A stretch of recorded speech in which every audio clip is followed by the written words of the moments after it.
Hey everybody, in this video I'm going to be showing you guys how to set up overdraft protection on a Wells Fargo application. So it's actually pretty simple. So before we get started though, I just want you guys to like this video and subscribe to our YouTube channel for more amazing helpful content like this. With that all being said, let's get started with today's video. Hi guys, so I am on the Wells Fargo official website. So for overdraft protections, protecting your checking account with overdraft protection, you can protect yourself from inconvenience of declined transactions or returned bounce check.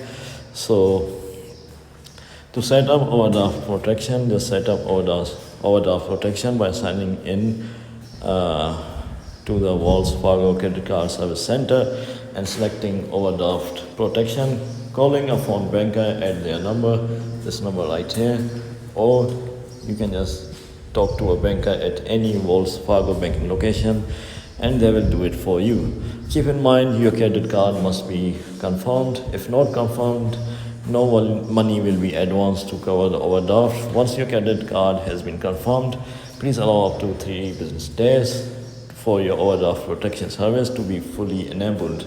So yeah guys, you can also do it online. Just click on enroll online and you can follow the simple steps to add overdraft protection to your Wells Fargo account. So this is how you do it guys. If you found this video to be helpful, then thanks for watching and I'll see you in the next video very soon. Peace.